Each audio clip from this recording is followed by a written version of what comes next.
Persembahan dan perpuluhan dapat ditransfer melalui BCA 857 050 5000 atas nama GBI Musi Palem Indah atau scan barcode QR kode GBI Musi Palem Indah. Tuhan Yesus memberkati.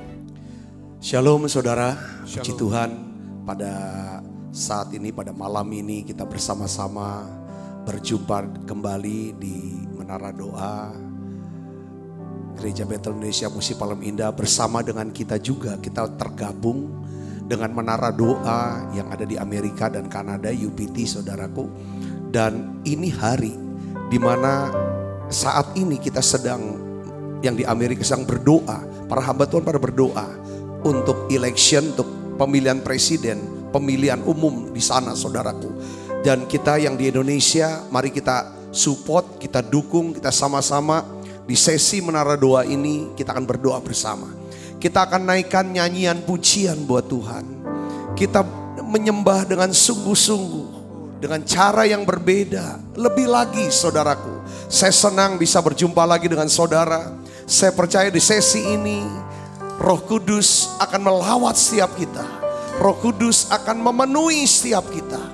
Dan saya percaya lawatan yang dahsyat akan menyebabkan terjadinya mujizat yang hebat yang tidak pernah terjadi sebelumnya. Mari saudara siapkan hati kita. Kita akan siap untuk berdoa, kita memuji dan menyembah Tuhan. Bapa, dalam nama Tuhan Yesus, kami bersyukur ya Tuhan. Kami boleh ada di Menara Doa ini ya Bapa. Kami bisa merasakan ya Tuhan kasih yang sedang Tuhan curahkan tengah-tengah kami. Kami rasakan ya Tuhan hadirat-Mu ya Tuhan, yang begitu kuat di tengah-tengah kami Yesus. Tuhan tahu kami semua lapar, kami semua haus, kami rindu akan Engkau ya Roh Kudus. Penuhi siap kami semuanya ya Bapa. Penuhi kami semua. Oh ya la bakasya la bala bala bala bala bala. Oh ya la bakasya la bala bala bala bala bala. Mari buka suaranya saudara.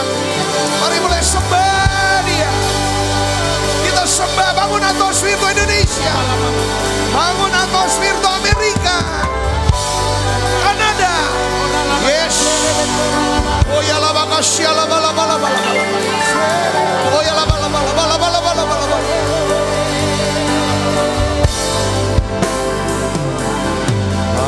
Haleluya. Haleluya. Haleluya. Buka suaranya. Haleluya. Haleluya. Haleluya. Haleluya.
pujian ini ya Tuhan. Lawat siap kami.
I sing praises to your name, oh Lord, praises to your name, oh Lord, for your name is great and greatly to be praised.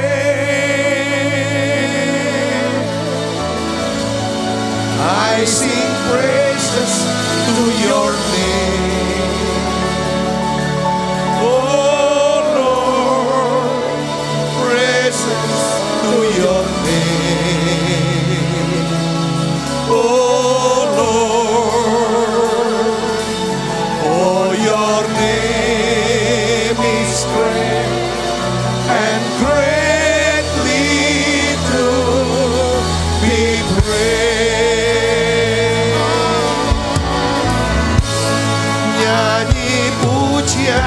bagimu.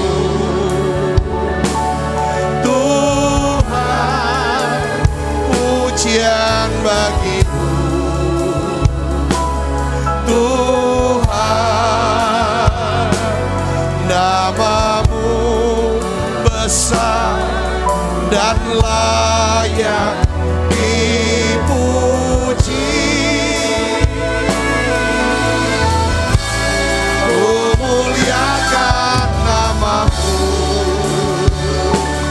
Tuhan, mulia namamu.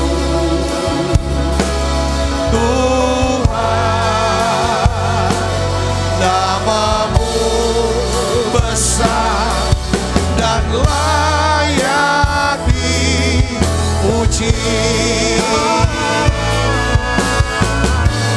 Nyanyi pujian bagimu. Tuhan, pujian bagimu. Tuhan, namamu besar dan layak dipuji. Ku muliakan namamu. Tuhan, mulia namamu.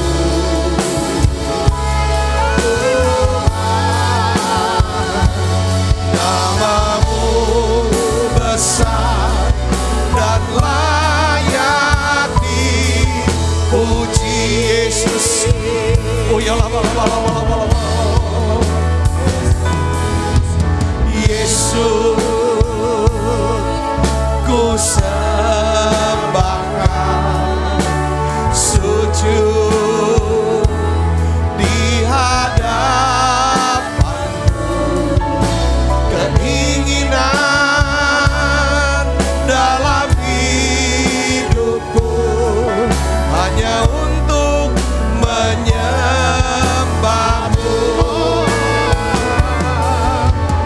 Yesus, ku sembahkan, sujud di hadapanmu. Keinginan dalam hidupku hanya untuk menyembahmu.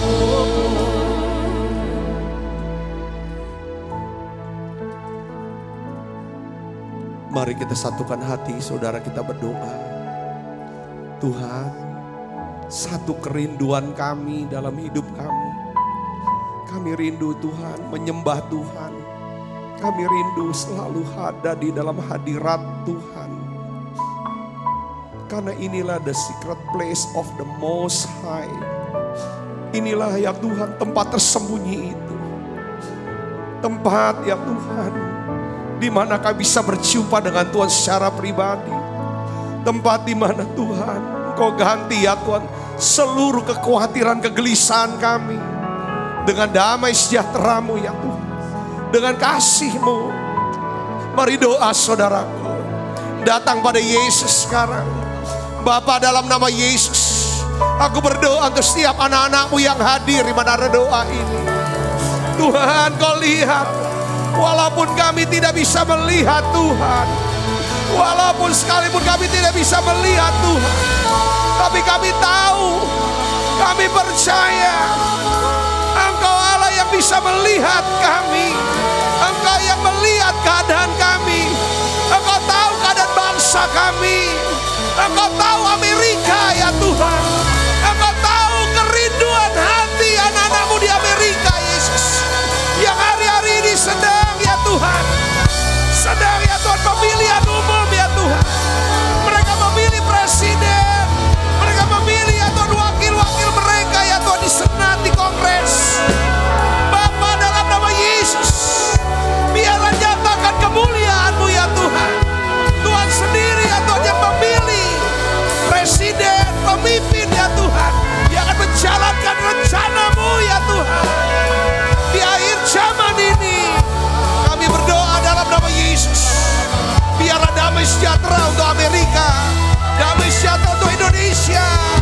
Damai sejahtera di rumah-rumah anak-anak-Mu ya Tuhan, yang mengikuti ya Tuhan menara doa ini. Mari sembah saudara, sembah Dia. Oh ya la bakasya la bala bala bala bala bala bala bala bala. Oh ya la bakasya la bala bala bala bala bala bala bala bala bala. Oh ya la bala bala bala bala bala bala. Yesus, ku sembahkan, sujud di hadapan-Mu. Keinginan dalam hidupku hanya untuk menyembah-Mu. Yesus, ku sembahkan, sujud di hadapan-Mu. Keinginan dalam hidupku hanya untuk menyembah-Mu. Keinginan dalam hidupku hanya untuk menyembah-Mu.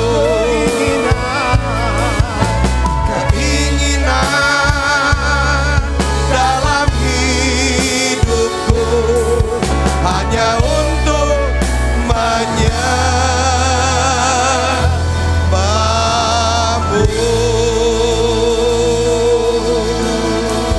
Oh ya lama lama lama, glory glory.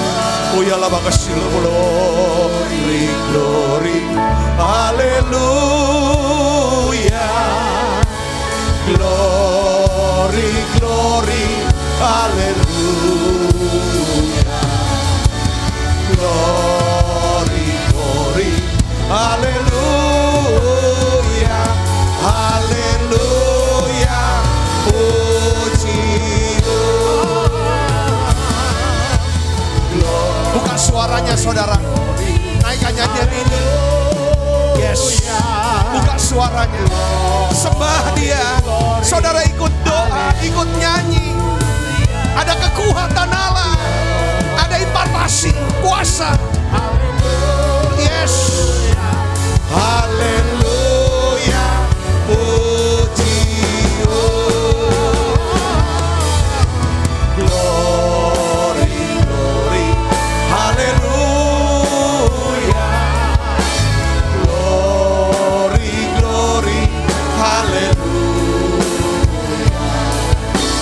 Glory glory, haleluya.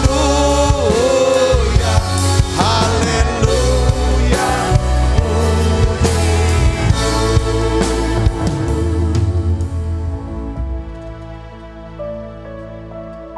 Saya mau berdoa untuk saudara yang sedang sakit. Saya tetap mau berdoa, Tuhan taruh lagi. Untuk saudara yang sedang gagal ginjal. Saudara yang gagal ginjal, dengar baik. Minta iman untuk disembuhkan. Minta iman untuk ginjal yang baru. Hari ini Tuhan akan sembuhkan saudara. Saya akan berdoa untuk saudara yang sedang bergumul dengan COVID-19, dengan kanker, autoimun saudara, asam lambung, apapun penyakit saudara, secara khusus Tuhan mau sembuhkan saudara hari ini. Saya rasakan hadirat Allah begitu kuat di sini. Dia datang, hadiratnya datang tengah kita, karena Dia mengasihi saudara. Itu tanda Dia hadir. Kita tidak bisa lihat Dia, tapi Dia bisa lihat kita. Waktu Tuhan lihat kita, Dia lihat keadaan kita. Dia lihat isi hati kita yang terdalam. Kerinduan hati kita yang paling dalam. Doa-doa yang kita naikkan. Bahkan harapan yang belum kita ucapkan itu. Mari saudara, saya akan berdoa buat saudara. Untuk kesembuhan daripada sakit penyakit saudara. Saya percaya mujizat itu masih ada. Tuhan Yesus yang mati di salib. Dia memberikan kita hidup kekal dan juga kesembuhan untuk sakit penyakit kita. Dia mengampuni dosa kita dan dia juga menanggung bukan hanya dosa kita, tapi dia juga menanggung segala sakit penyakit dan kelemahan kita. Mari saya akan berdoa buat saudara. Bapa, dalam nama Yesus, saudara arahkan tangan saudara di layar daripada screen saudara. Taruh tangan kiri di dada saudara yang sakit. Bapa, dalam nama Yesus, beri manusia anakmu untuk disembuhkan. Engkau Allah yang menyembuhkan, Engkau Allah yang mencukupi apa yang kami butuhkan. Kami butuh kesembuhan untuk anak-anakmu. Anakmu ini butuh ginjal yang baru ya Tuhan. Dalam nama Yesus, saudara yang gagal ginjal, hari ini terima kesembuhan. Dalam nama Yesus, saudara yang sakit kanker, tumor, saudara yang kena sakit liver, diabetes, aku berdoa ya Bapa dalam nama Yesus, jadi sembuh sekarang. Saudara yang sedang di ruang isolasi, menantikan kesembuhan daripada COVID-19 saudara, hari ini aku berdoa dalam nama Yesus, jadi sembuh sekarang. Terima kasih Tuhan, anak-anakmu yang sedang bergumul dengan autoimun mereka, yang sakit autoimun, apapun jenisnya ya Tuhan, dalam nama Yesus, jadi sembuh sekarang. Aku berdoa ya Bapa dalam nama Yesus. Anak-anakmu yang mengalami stres, asam lambung yang naik, intimidasi, kesulitan tidur di malam hari, aku berdoa ya Bapa dalam nama Yesus, jadi sembuh sekarang. Terima kasih Tuhan, terima kasih. Aku berdoa ya Bapa, Engkau percaya, aku percaya Engkau mendengar doa-doa kami. Terima kasih Tuhan, terima kasih. Aku berdoa untuk siapa hamba-hamba Tuhan ya Tuhan yang hadir di menara doa ini. Aku minta Tuhan turunkan pengurapan yang khusus, urapan yang baru ya Tuhan, kuasa-Mu ya Tuhan, hikmat-Mu ya Tuhan. Engkau percayakan ya Tuhan pelayanan yang lebih besar ya Tuhan, perkara yang lebih besar, tanda-tanda ajaib mujizat heran menyertai pelayanan hamba-hamba-Mu ini. Terima kasih Tuhan, terima kasih. Aku berdoa Kau cukupi setiap kebutuhan keuangan setiap kami Tuhan, dalam nama Yesus, dalam nama Yesus.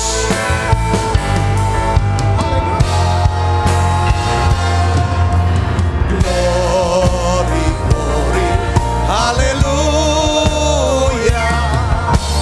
Glory, glory, haleluya.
Hujani kami dengan kasih. Holy Spirit rain down, rain down, rain down, rain down, rain on us. Holy Spirit, Holy Spirit rain.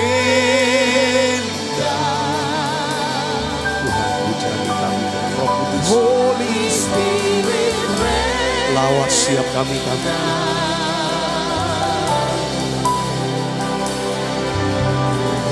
Rain down, rain on us.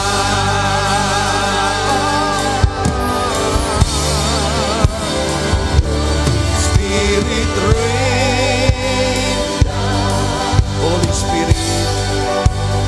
Holy Spirit rain down,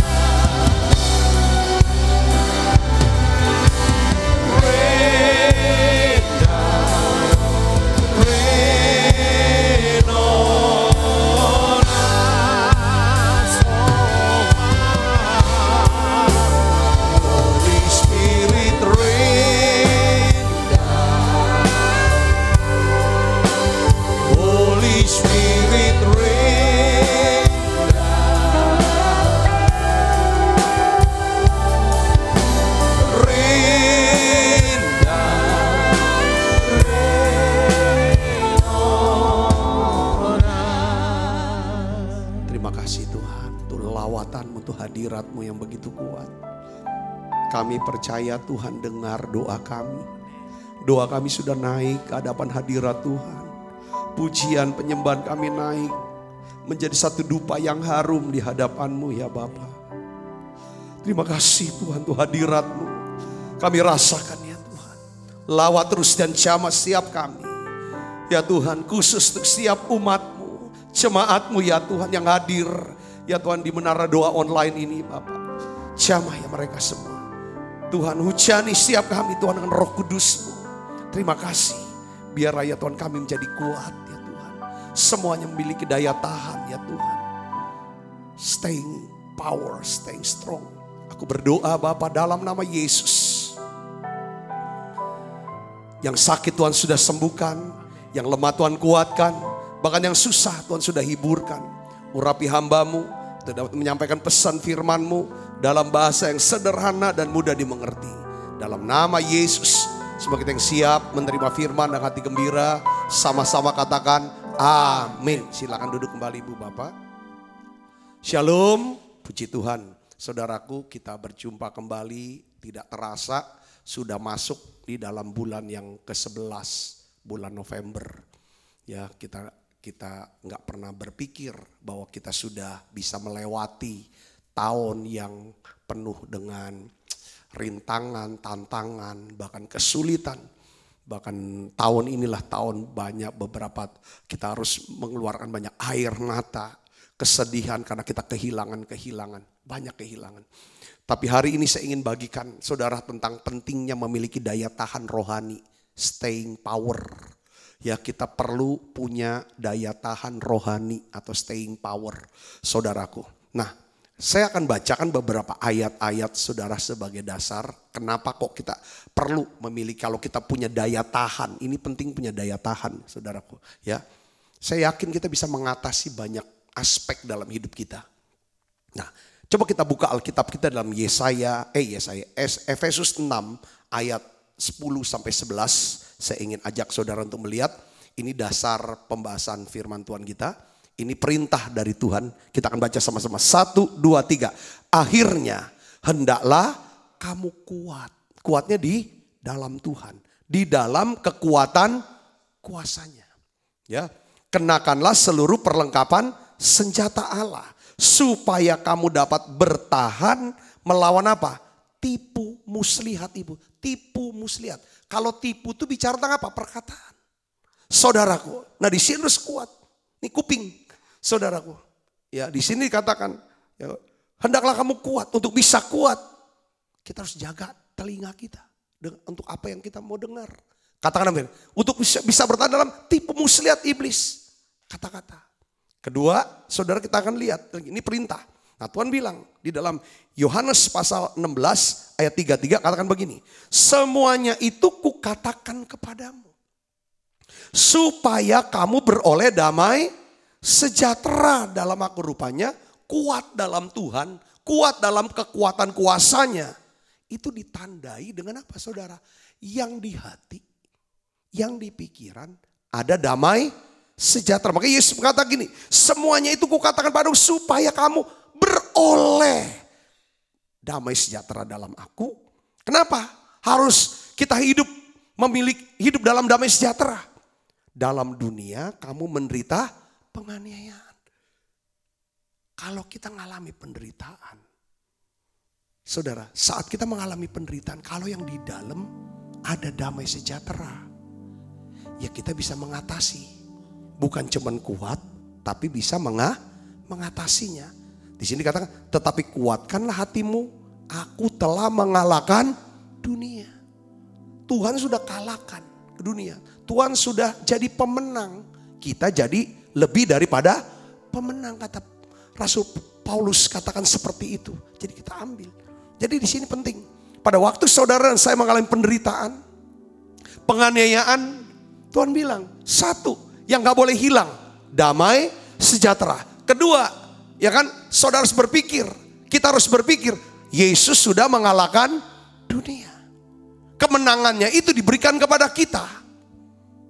Ya seperti itu yang namanya lebih daripada pemenang.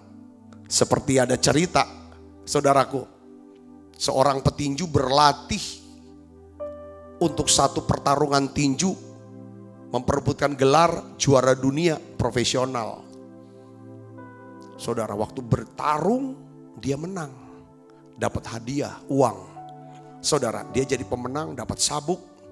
Pas dia pulang ke rumah, maka uangnya itu diberikan kepada istrinya katanya. Nah, si petinju ini adalah pemenang. Istrinya adalah lebih daripada pemenang. Nggak usah bertarung, tapi dapat hadiahnya. Begitu pula kita disebut sebagai lebih daripada pemenang. Yesus yang berjuang, Yesus yang berperang, Yesus yang berkorban, mati di atas kayu salib. Saudara, bagian kita adalah percaya dan menerima kemenangan Yesus itu. Yang ngerti katakan amin. Disinilah letak kekuatan kita. Disinilah letak daya tahan kita. Ada orang tanya, gimana saya bisa memiliki daya tahan, Pak? Pertama dia bilang, harus kuat dalam kekuatan kuasanya. Kenakan seluruh perlengkapan senjata Allah. Persenjata Allah. Ya, kita sudah tahu semuanya nanti di bawahnya. Lalu yang kedua adalah damai sejahtera kita harus punya. Kita harus tahu bahwa kita lebih daripada pemenang. Yang saya katakan amin, saudara. Nah, ayat yang ketiga saya ingin bacakan buat saudara. Kita akan lihat di sini. Atau kita baca sama-sama yuk. Yohanes 14 ayat 27. Kita baca 1, 2, 3. Damai sejahtera ku tinggalkan bagimu. Yang membuat kita kuat itu ada damai sejahtera. Damai sejahteraku kuberikan kepadamu. Dan apa yang kuberikan tidak seperti yang diberikan oleh dunia kepadamu. Janganlah gelisah dan gentar hatimu. Arti ayat ini begini saudara. Aku akan berikan kamu damai sejahtera, kata Yesus. Sebelum aku tinggalkan pulang ke rumah Bapa, aku tinggalkan kamu damai sejahtera. Ya, karena aku tahu selama kamu hidup dalam dunia ini, kamu akan mengalami banyak kegelisahan, ketakutan, kegentaran dalam hidupmu. Nah, damai sejahtera yang aku beri ini bisa melenyapkan kegelisahan hatimu, kegentaran hatimu. Ayo terima damai sejahtera ini. Gimana caranya? Mari kepadaku kamu yang letih lesu dan berbeban berat. Aku akan berikan kelegaan padamu. Lega di sini, damai sejahtera ada. Katakan amin saudara. Penting memiliki daya tahan rohani yang kuat. Staying power itu powernya kita itu saudara di mana? Bukan bawa jimat pegang. Damai sejahtera. Katakan amin saudaraku. Nah itu. Pada saat saudara ada damai sejahtera. Dengar baik saudara. Di dalam Roma pasal 16 ayat 20 katakan apa? Semoga Allah sumber damai sejahtera segera akan menghancurkan iblis di bawah kakimu. Kasih karunia Yesus Kristus Tuhan kita menyertai kamu. Katakan amin saudara. Apa sih yang membuat kekristenan di Indonesia ini bisa bertumbuh, bisa berkembang? Ketika ada penganiayaan. Di mana orang Kristennya memiliki apa? Daya tahan rohani. Katakan amin saudaraku. Katakan amin saudara. Ini penting. Nah Alkitab katakan begini. Kalau kita punya damai sejahtera, ya kan? Maka kita punya power, punya otoritas, punya kuasa. Untuk apa? Menghancurkan iblis di bawah telapak kaki kita. Kalau kita punya damai sejahtera, maka kasih karunia Tuhan Yesus akan menyertai kita. Ibu bapak saudaraku yang sekristus, saya tulis ada 4 alasan, bukan 2 alasan ini. Ada 4 alasan sebenarnya, ya kan? Mengapa kita perlu mengembangkan daya tahan rohani. Saya sudah tahu, saya jelasin tadi. Ini yang buat kita punya kuat. Kuatnya kita di sini, kekuatan kita.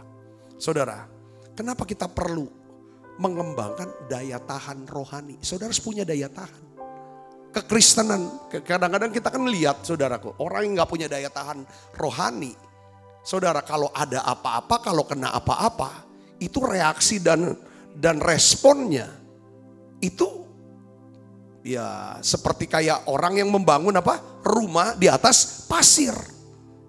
Datang hujan, datang banjir, datang angin, badai, roboh rumah itu. Kecewa, putus asa, mundur. Saudara, menolak. Nah pertama, saudara, daya tahan rohani ini berguna untuk mengatasi penyakit yang berkepanjangan. Ya kita mah amit-amit dapat penyakit, kita berdoa supaya tetap sehat. Tetapi yang namanya kita juga nggak bisa menyangkal. Bahkan Paulus menulis, tubuh jasmani ini semakin lama makin merosot.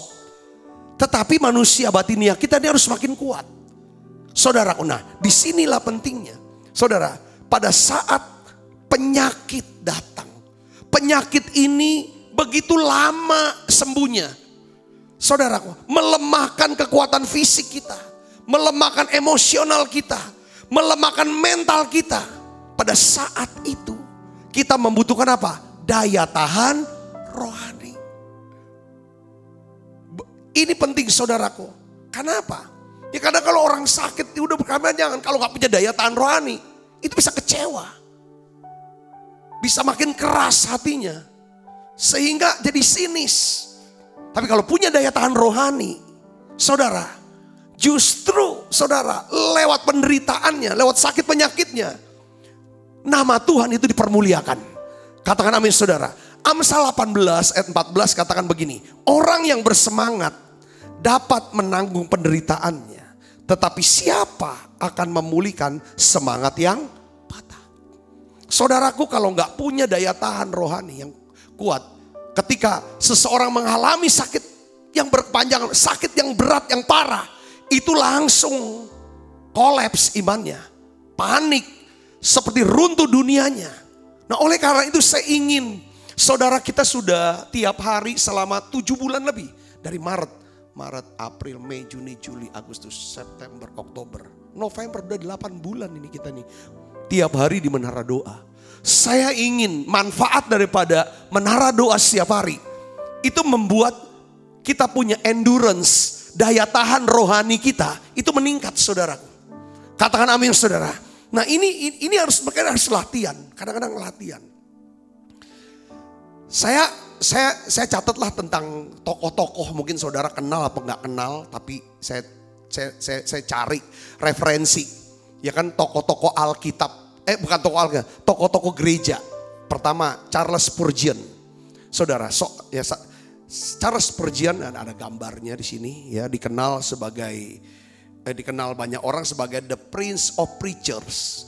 Ini pengkhotbah yang hebat gitu saudara, pengkhotbah yang hebat sekali. Dan dia dikenal sebagai seorang hamba Tuhan. Saudara yang memiliki daya tahan rohani yang luar biasa. Saudara tahu pelayanan daripada Charles Spurgeon ini, ya kan, mengubah banyak orang, berdampak besar bagi kota London. Dan sebagian besar daripada kerajaan Inggris saudara. Nah Charles Spurgeon ini saudara menderita sakit keras saudara, sehingga dia harus menghabiskan waktunya untuk beristirahat di daerah Perancis Selatan. Nah istrinya sendiri saudara itu menderita sakit dan menjadi cacat setelah kelahiran anak kembar mereka. Jadi kan zaman dulu mungkin gak ada sesar. Saudara, normal. Jadi akibat daripada jadi cacat, saudara. Nah, kayaknya mengalami kelumpuhan Charles ini, saudaraku. Ya, meskipun dia mengalami kelumpuhan, Charles ini masih sanggup mengerjakan pelayanannya. Bagaimana? Dengan menulis banyak buku rohani dari tempat tidur. Saudara, dia gak marah, dia gak kecewa. Saudaraku, saudara tahu, buku-buku Charles Spurgeon telah memenuhi rak-rak buku di seluruh dunia. Lebih banyak daripada buku-buku yang ditulis para hamba Tuhan lainnya pada zaman itu. Dia tulis, saudaraku. Masih produksi. Kenapa? Pelayannya. Karena punya daya tahan rohani. Kita juga belajar dari Rasul Paulus ya. Rasul Paulus. Saudara tahu Rasul Paulus memiliki daya tahan rohani yang luar biasa. Sekalipun ia mengalami juga penderitaan tubuh. Penderitaan tubuh, diserang biasanya tubuh. Setan tuh, saudara, kalau dia lihat ada hamba Tuhan yang begitu efektif, merugikan daripada kerajaannya, kerajaan setan ini. Biasanya yang dia ajar tuh biasanya tubuhnya ini bikin kelemahan. Salah satunya Paulus. Dia berkata ada duri dalam daging. Saudaraku, lalu saudara tahu Paulus banyak menderita sengsara dan aniaya, dilempar batu, dicambuk. Itu kan bicara tentang tubuh yang disiksa, penyakit jadinya kena, dipenjara, dibelenggu. Tapi saudara lihat, semua itu tidak bisa mencegah Paulus untuk mengembangkan pelayanannya. Daya tahan rohani Paulus membuatnya dia tetap bisa menulis lebih daripada separuh kitab perjanjian baru. Dia menanam begitu banyak gereja, saudaraku. Dia menjadi hamba Tuhan begitu efektif. Kapan? Pada saat badannya tuh lemah. Kita kadang-kadang pilek dikit nggak ke gereja ya. Demam dikit enggak, apalagi sekarang. Dengan alasan corona. Saudaraku Kristus, nggak mau pelayanan. Tapi saya percaya saudaraku, kalau kita punya daya tahan tubuh yang luar biasa. Daya tahan rohani yang kita akan terus semangat. Saya pernah dapat kesaksian dari seorang ibu, dia seorang pengusaha, cukup diberkati, saudara. Ya, boleh kata kaya gitu ya. Dia kena kanker. Dia sudah berobat kemanapun deh. Saudaraku udah ke mana-mana, ke luar negeri. Tapi nampaknya dia tahu waktunya memang sudah singkat. Tapi apa yang dia buat, saudaraku yang Kristus? Dalam kesaksiannya tuh dia cerita bahwa di masa-masa dia berjuang untuk kankernya. Saudara, dia banyak layani orang-orang yang menderita kanker. Dia doakan, dia layani, dan banyak yang terima Yesus. Dan mereka yang tidak punya uang untuk perobatan kanker karena mungkin asuransinya tidak tutup. Ibu ini, saudara, dia bayar, saudara, untuk kesembuhan. Dia pakai uangnya. Dia melayani bukan cuma doa tapi uang dia untuk orang-orang kanker. Saudaraku, pada satu hari dia berkata bahwa kayaknya umur saya sudah tinggal lama lagi. Dia sudah tahu dia akan pulang. Lalu dia kasih satu sebagian daripada tabungan. Dia berkata apanya? Terus saudara, pakai ini untuk layani daripada orang-orang kanker kepada hamba Tuhan yang saya kenal, saudaraku. Saya melihat bahwa ibu ini bisa begini. Karena ibu ini punya daya tahan rohani. Katakan amin. Katakan amin. 2 Timotius 4 ayat 17 sampai 18. Inilah ayat yang satu pernyataan yang ditulis oleh Rasul Paulus. Yang menunjukkan bahwa dia punya daya tahan rohani yang begitu kuat. Sehingga dia menjadi seorang hamba Tuhan yang sangat efektif. Saudara, dia tulis begini. Kita baca sama-sama yuk. Kita buka suaranya, kita baca. 1, 2, 3. Tetapi Tuhan telah mendampingi aku dan menguatkan aku. Supaya dengan perantaraanku Injil diberitakan dengan sepenuhnya. Semua orang bukan Yahudi mendengarkannya. Dengan demikian aku melepas dari mulut singa. Dan Tuhan akan melepaskan aku dari setiap usaha yang jahat. Dia akan menyelamatkan aku sehingga aku masuk dalam kerajaannya di surga. Baginya lah kemuliaan selama-lamanya. Amin. Katakan amin. Kalau saudara renungkan, nanti baca lagi di rumah selesai daripada menara doa ini, saudara. Ini kata-katanya luar biasa. Saya bisa kuat karena saya percaya ada Tuhan yang mendampingi aku, yang menguatkan aku. Segala menderita daripada tubuh ini, kesakitan dalam tubuh ini. Dia bilang, supaya dengan perantaran aku, Injil bisa diberitakan sepenuhnya kepada semua orang bukan Yahudi. Wow, luar biasa. Lalu dia berkata lagi apa saudara? Tuhan akan melepaskan aku dari setiap usaha yang jahat. Dia percaya Tuhan akan lepaskan dia dari usaha yang jahat. Walaupun banyak orang menganiaya dia, masukin dia banyak, tapi dia percaya Tuhan akan lepaskan dia. Lalu apa? Dan akan menyelamatkan dia supaya dia bisa tiba dengan selamat masuk dalam kerajaannya di sorga.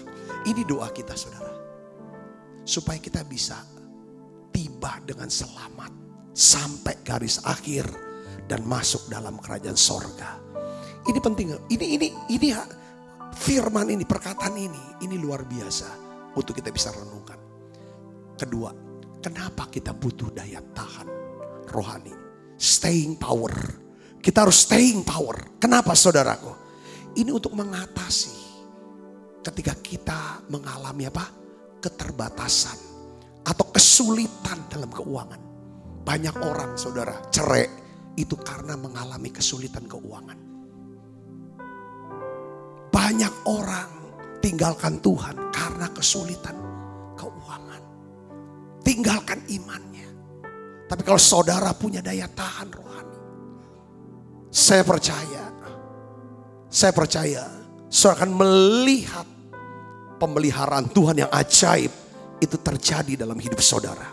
Katakan amin. Saya kasih contoh lagi lah tentang kisah seorang yang kita udah kenal. Ini orang top sih sebenarnya. George Mueller, saudara. George Mueller. Dia adalah seorang yang dipanggil dan dipilih Tuhan untuk mengasuh, memelihara dan memberi makan daripada anak-anak saudaraku. Dia mendirikan panti asuhan di Inggris. Ya kan? Dia punya daya tahan rohani yang luar biasa. Khususnya dalam mengatasi masalah apa? Kesulitan keuangan saudaraku. George Mueller ini sudah menyelamatkan nyawa ribuan anak saudara melalui pelayanan panti asuhannya. Dan dia lakukan ini, pelayanan ini itu dengan iman. Saudara tahu enggak, berkali-kali George Mueller ini tidak punya uang untuk membeli makanan. Ngasih makan 2.100 anak loh saudara. Bukan cuma makanannya, sehari kan 3 kali. Pakaiannya juga. Untuk sabun, semua kebutuhan-kebutuhannya saudaraku Yesus Kristus. Dan dia cuma mengandalkan apa? Dia mengandalkan Tuhan lewat doa. George Mueller dikenal sebagai pendoa yang luar biasa saudara ya. Setiap pokok doa ditulis-tulis dan semua pokok doa yang dia doakan itu dijawab sama Tuhan. Ini hal yang luar biasa. Saya cari referensi tentang George Mueller saudara. Nah, saya dapetin ceritanya begini. Pada tanggal 28 Juli 1874, George Mueller menulis kesaksiannya begini. Dia bilang gini, jikalau Tuhan mengendaki suatu pelayanan, ya saya memberikan pelayanan untuk memberi makan ribuan orang. Ya kan? Tuhan tuh saya tuh dipilih. Pada masa tua saya ini Tuhan masih mau pakai saya. Dia sudah tua saudara ini. Sudah tua. Melakukan lagi apa yang telah saya lakukan. Dia bilang, saya pernah lakukan pelayanan ini, pelayanan untuk memberi makan panti asuhan ini di Agustus 1838 sampai 1849. Bukan saja saya bersedia mengerjakan hal ini, Tuhan suruh kamu buka panti asuhan, tapi saya akan mau melaksanakan dengan senang hati. Saya bersedia melakukan pelayanan ini, sekalipun saya tuh harus mengalami tantangan iman. Khususnya apa? Menghadapi kesulitan keuangan. Kadang kita mau kasih makan 2 orang anak kita aja. Kita ini bingung. Khawatir. Ini gimana sampai kemana? Ini 2.100 anak. Tapi dia bilang begini. Pelayanan aku terima deh. Asalkan Tuhan dipermuliakan. Hal ini berguna bagi jemaatnya dan bagi dunia. Dia bilang gini. Berulang-ulang selalu saya kepikiran tentang kesulitan keuangan ini. Saya harus bergumul dengan kesulitan keuangan. Dia tulis saudara daftar daripada kebutuhan masalah dia. Masalah keuangan dia. Dia bilang gini, saya anggap diri saya seperti sudah gak ada lagi suasana. Tidak punya apa sama sekali. Gak punya apa-apa lagi. Dia urut 1. Bukan hanya harus memberi makan 2.100 orang. Tapi saya juga harus mencukupi keperluan mereka yang lain. Sedangkan segala persediaan itu sudah habis. Ngalamin itu. Selain bukan cuma panti asuhan. Dia harus menyokong 189 orang pekabar Injil. Di mana dia pun gak punya uang sepeser pun. Tapi dia harus sokong itu kehidupan mereka. Yang ketiga dia bilang, saya harus menyokong kira-kira 100 buah gereja sekolah. Yang total muridnya kurang lebih 9.000 orang murid. Sedangkan saya gak ada sumber keuangan, income apapun. Yang keempat dia bilang, saya harus kerjakan cetak 4 juta traktat, berpuluh-puluh ribu Alkitab harus saya kirim kemana-mana tiap-tiap tahun. Padahal uang gak ada. Ini kesaksian dia nih. Ini saya lihat ini hal yang luar biasa ini orang nih. Tapi ketika Tuhan pilih, kamu kerjakan ini, kamu lakukan ini. Dia cuma bilang, iya. Kalau Tuhan yang tunjuk, pasti Tuhan yang akan sediakan. Walaupun saya harus mengalami banyak kesulitan, ketakutan yang luar biasa. Nah, saya mau bacain saudara begini. Dia bilang, akan tetapi dengan iman yang teguh dan dengan melihat kemungkinan-kemungkinan yang ada di depan saya selalu berkata kepada diri saya sendiri.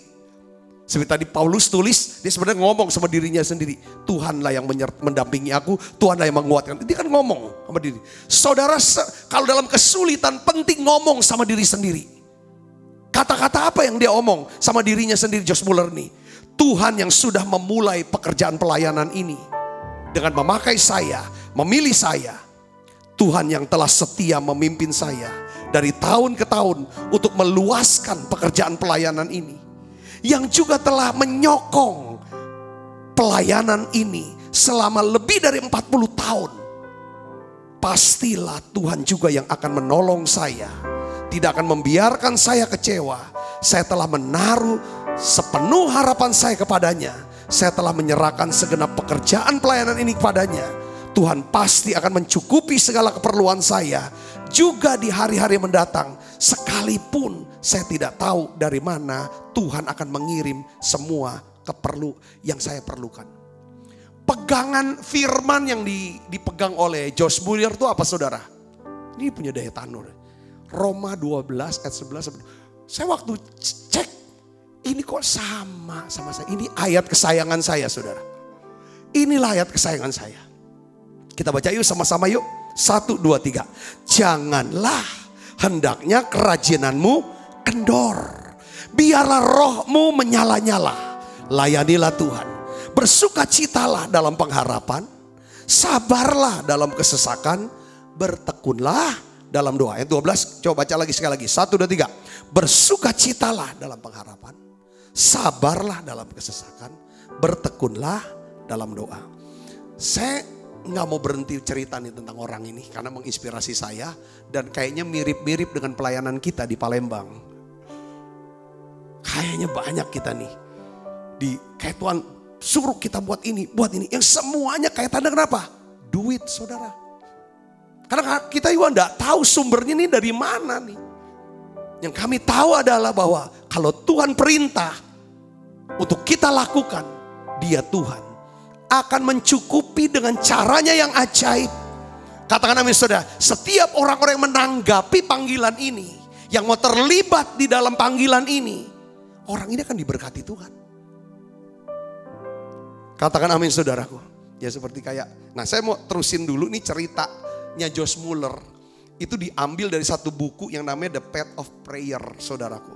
Cara berdoa, karangan daripada Samuel Catwick. Menulis suatu kejadian tentang kunjungan Dr. E.T. Pearson ke Josh Muller di panti asuhannya Josh Muller, saudara. Jadi Dr. E.T. Pearson ini dia cerita, saudara, Dia cerita begini. Dia berkunjung ke panti asuhan Josh Muller pada waktu malam hari. Saudara, ya kan, di mana semua petugas panti asuhan sudah tidur.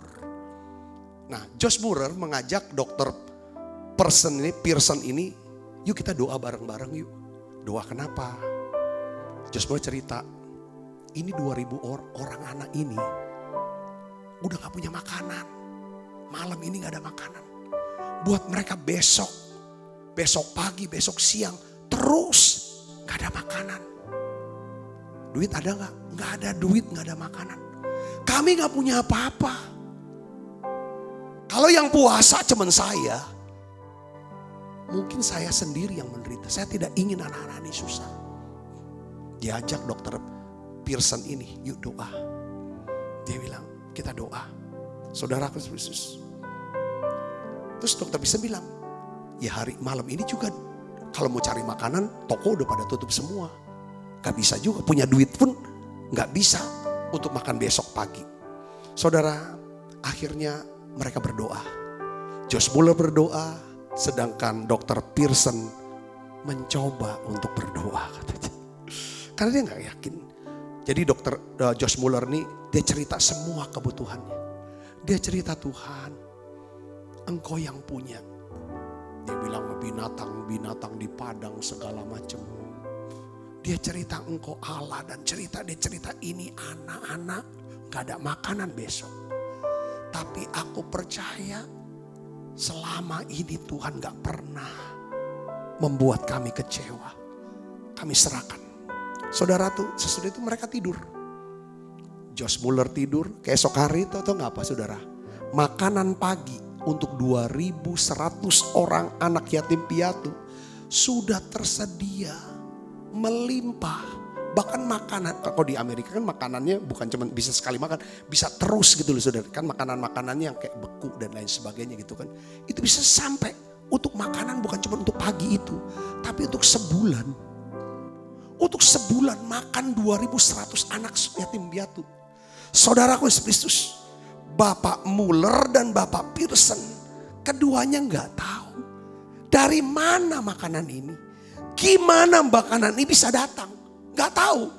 Sampai saudara ada satu petugas dari panti asuhan, namanya Simon Short dari Bristol, cerita. Dia bilang begini, jangan ngomong. Aku akan cerita siapa namanya, tapi jangan diceritakan kepada siapapun orang ini. Karena dia pesan, ceritakanlah peristiwa ini, tapi tidak usah sebut juga nama aku. Asal tahu aja setelah saya meninggal dunia. Saudaraku, ini peristiwa yang sangat mengharukan. Yang lebih mengherankan lagi dari segalanya adalah Tuhan tuh bisa gerakan hati orang kaya ini saudara. Tengah malam saudara, ketika dia sedang tidur saudara, untuk kirim makanan saudara pagi-pagi ke panti asuhan yang dibina oleh Josh Muller. Padahal dia sendiri gak tahu kalau ada dua orang, Josh Muller dan Pearson, berdoa malam-malam itu kepada Tuhan. Minta supaya Tuhan cukupi besok pagi. Katakan amin saudara. Saya melihat saudaraku, Tuhan yang memelihara Nabi Elia. Tuhan yang memelihara janda di Sarfat lewat Nabi Elia. Tuhan yang sama akan pelihara saudara. Pelihara saudara. Miliki daya tahan rohani. Supaya saudara bisa mengatasi kesulitan keuangan saudara. Yang percaya katakan amin. Bukannya kesulitan atau dalam fisik, kelemahan tubuh karena sakit, tapi juga keuangan. Yang ketiga saudara, saya ingin bilang, kenapa kok pentingnya daya tahan rohani itu berguna. Daya tahan rohani ini berguna untuk mengatasi apa? Penentangan dalam keluarga kita sendiri. Saudara, di dalam Hakim-Hakim 11 ayat 35. Ini kisah tentang Yeftah sebenarnya saudaraku. Saya akan bacakan dulu ayatnya saudara. Sini ada pernyataan yang luar biasa. Demi dilihatnya dia, dikoyakannya lah bajunya. Sambil berkata, ah anakku, engkau membuat hatiku hancur lulu. Dan engkaulah yang mencelakakan aku. Aku telah membuka mulutku bernasar kepada Tuhan. Dan tidak akan aku mundur. Aku sudah janji sama Tuhan, aku gak akan mundur. Saudaraku Yesus Kristus, ketika Yefta tidak diakui, Yefta diusir dari keluarga besarnya saudara. Ya, Gilead, Yefta membangun kekuatan. Sementara dia diusir, ditolak oleh keluarganya, dia gak kecewa. Dia gak kecil hati. Atau mau pergi putus asa mau bunuh diri, enggak. Justru saudara Yefta, dia bangun satu kekuatan. Dia bangun satu pasukan yang terlatih. Saudaraku, ketika keluarganya tahu bahwa Yefta punya kekuatan untuk melawan musuh, saudaraku. Lalu keluarganya datang kepada Yefta. Yefta, kita sedang diserang oleh musuh. Kita tidak punya kekuatan apa-apa. Tolong kami, tolong kami. Yefta bilang, kalau mau aku tolong, jadikan aku pemimpin. Akhirnya singkat kata saudara, Yefta diangkat menjadi pemimpin bangsanya. Ya kan? Saya lihat kayak pemimpin termuda, paling muda saudaraku. Ya kan? Menjadi hakim pada masa itu. Dia ditolak. Pada waktu itu ditolak. Karena dia punya daya tahan rohani. Saudara, dia bangun satu kekuatan. Saudara, David Livingstone. Saudara, kita tahu ini seorang misionaris yang hebat, yang besar dari Inggris, yang melayani di benua Afrika. Ini juga memiliki daya tahan rohani yang kuat. Dia kuat dengan visi yang Tuhan taruh. Panggilan Tuhan untuk Afrika. Nah, saudara tahu bahwa di dalam hidupnya pergumulan dia adalah istrinya yang namanya Mary. Istrinya suka ngeluh, mengkritik, buat banyak masalah. Yang hampir aja pelayanannya hancur, mustahil dijadikan. Akhirnya saudaraku, apa yang dibuat oleh David Livingstone? Saudaraku, kalau terus kayaknya tuh pertentangan terus sama istri. Akhirnya saudara, dia kirim istrinya kembali ke Inggris untuk jangka waktu yang lebih dari 12 tahun. Justru di saat dia sedang apa saudara? Menderita, berdarah-darah. Akhirnya dia mati di Afrika. Kita tahu bahwa pelayanannya ini luar biasa. Punya daya tahan rohani. Yesus pun sendiri mengalami penentangan. Oleh keluarganya dianggap dia gila. Yesus, keluarganya sendiri dianggap dia gila. Waktu dia kembali ke Kapernaum. Saudara, orang Kapernaum kecewa dan tolak dia. Bahkan Yesus tuh mau dia apa? Didorong, mau dilempar saudaraku dari atas tebing. Apakah Yesus tuh langsung berhenti pelayanan, mundur? Dia tidak. Dia lanjutkan ini saudaraku Yesus Kristus. Saya percaya ketika saudara jadi Kristen, ketika saudara menjadi orang Kristen yang mau sungguh-sungguh, mungkin ada keluarga. Entah itu pasangan saudara, entah itu anak, atau orang tua, atau siapapun keluarga saudara. Pasti mungkin ada yang menentang, tidak menghendaki. Di awal-awal iman Kristen saya juga banyak mengalami penentangan. Tapi saudaraku, kita perlu punya daya tahan rohani. Katakan amin saudaraku.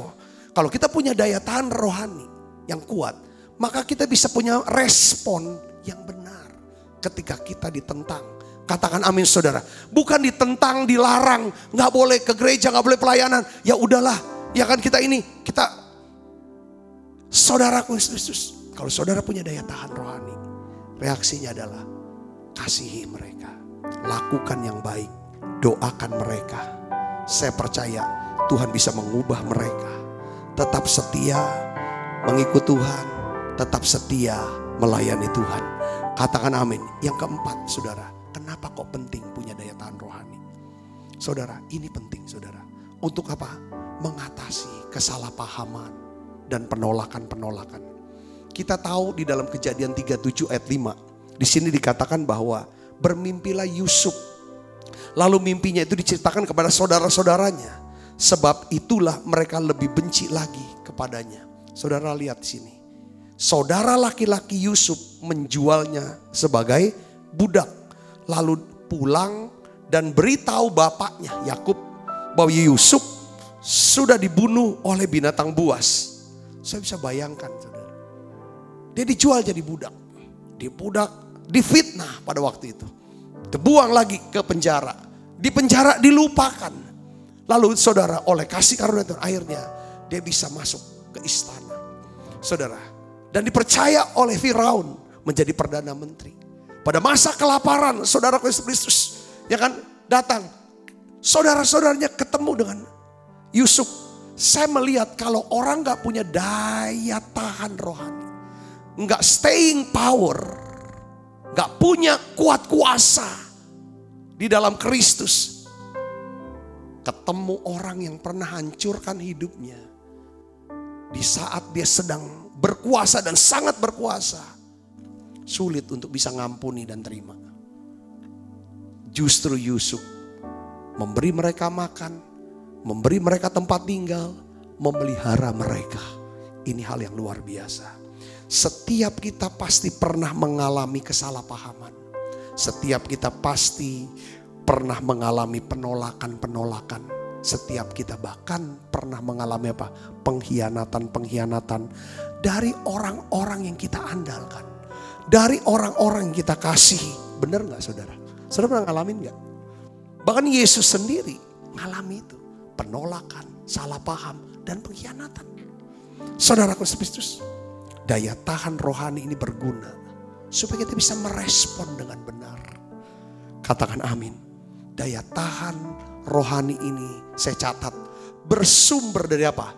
Dari kasih Allah yang dicurahkan dalam hati kita oleh Roh Kudus.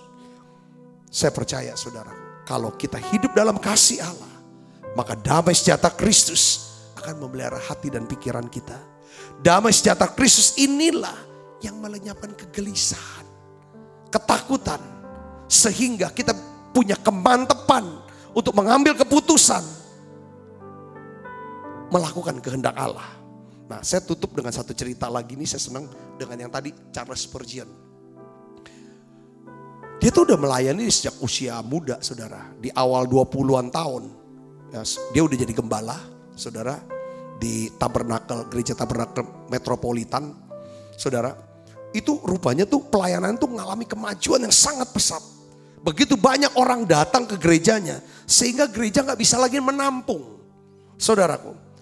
Lalu Spurgeon, saudara, mengadakan pertemuan dengan 30 pemimpinnya, 30 para pengerjanya lah, diaken gitu saudara.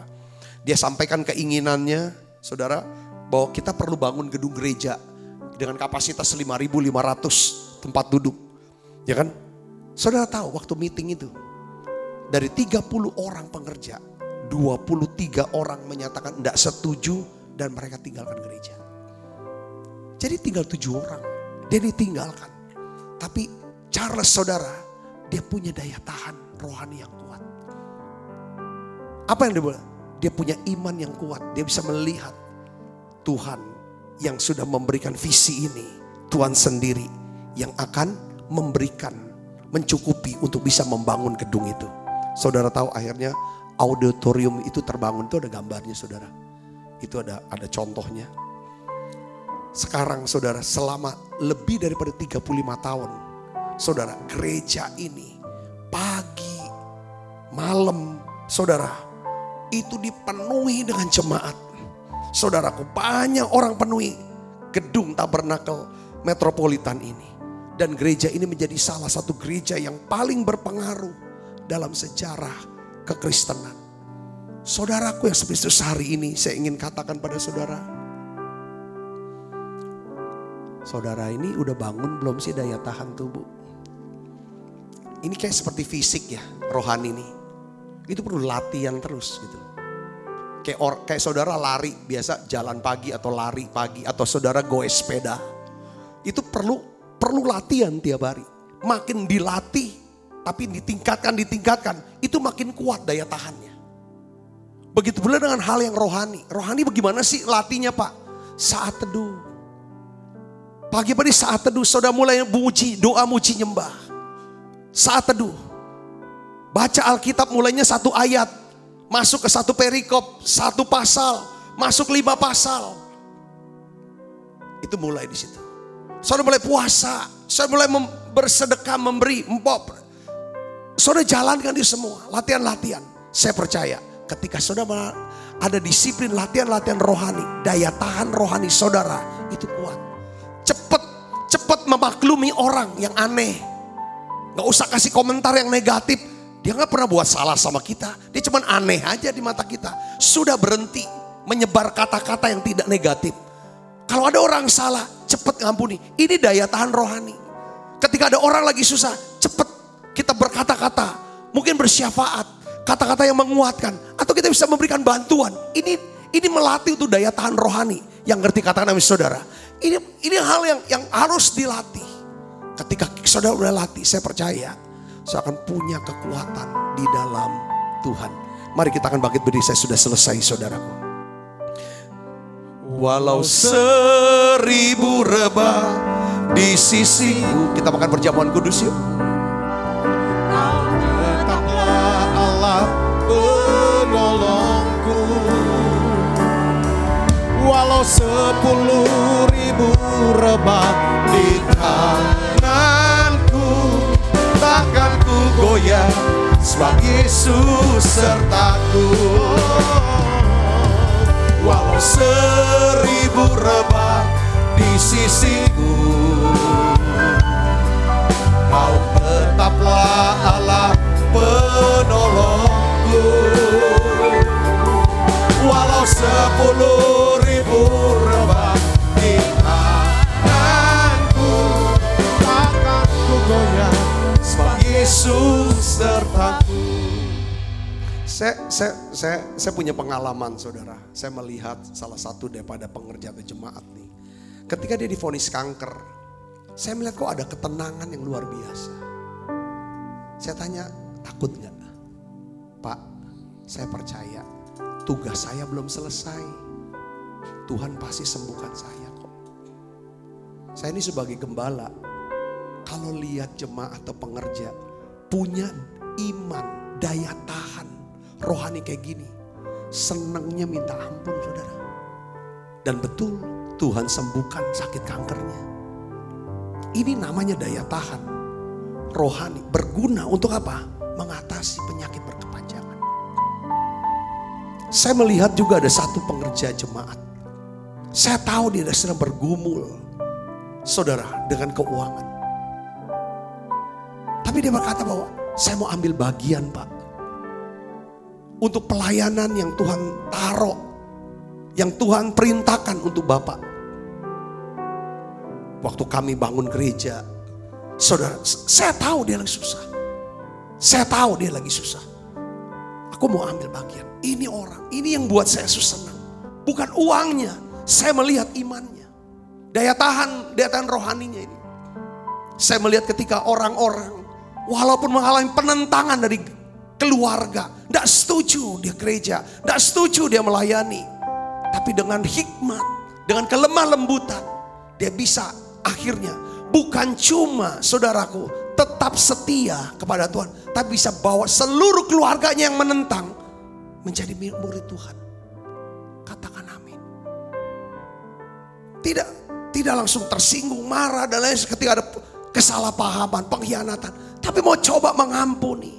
Mau coba membangun lagi hubungan yang dimana diperlukan. Wow, ini yang Tuhan mau.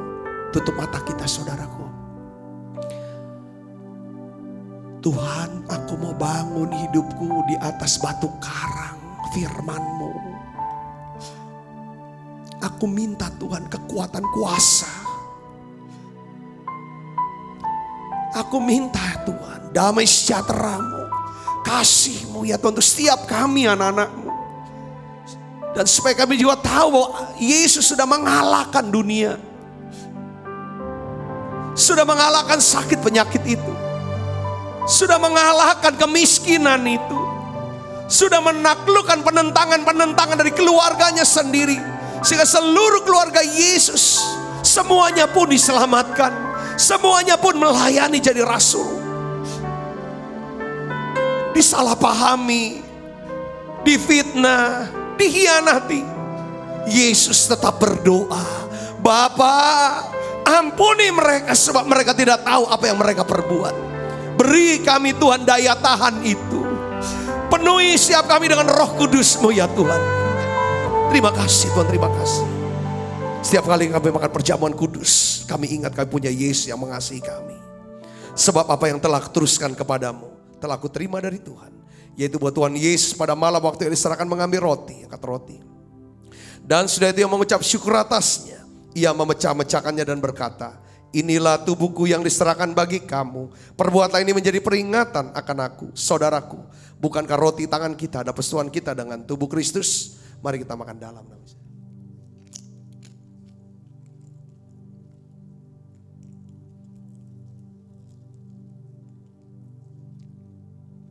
Angkat cawan di tangan kanan kita tinggi-tinggi di depan Tuhan. Demikian juga yang mengambil cawan sudah makan lalu berkata, cawan ini adalah perjanjian baru, ini meteraikan adalah darahku. Perbuatlah ini setiap kali kamu meminumnya menjadi peringatan akan aku, saudaraku. Bukankah cawan perjanjian ini yang atasnya kita ucapkan syukur, ada persoalan kita dengan darah Kristus. Mari kita minum dalam nama Yesus. Terima kasih Tuhan, terima kasih untuk kasih-Mu. Terima kasih ya Roh Kudus. Haleluya. Mari nyanyi penyanyi ini bersama-sama, katakan terima kasih. Terima kasih Yesusku, buat anugerah yang Kau beri. Sebab hari ini Tuhan adakan syukur bagiku.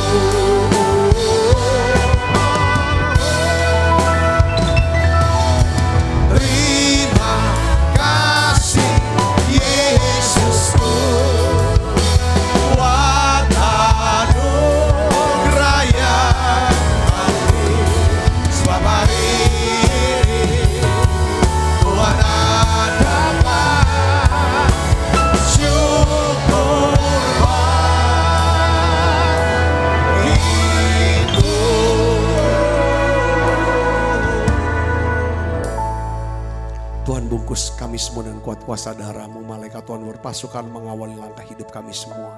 Limpah rahmat rezeki Tuhan berikan. Kesehatan, kekuatan menjadi bagian hidup kami. Kekasih Kristus buka kedua tangan kita. Arahkan hati pandang kita ke surga untuk menerima berkat dari Allah. Kasih Kristus, terimalah berkat yang berlimpah-limpah daripada Allah Bapa. Di dalam anaknya yang tunggal Tuhan kita Yesus Kristus. Persoalan yang manis Roh Kudus menyertai saudara semua. Mulai daripada saat ini sampai Yesus datang menjemput kita dalam permainan sampai selama-lamanya. Semua kita yang percaya berkati sama-sama katakan amin. Tuhan Yesus berkati saudara semuanya.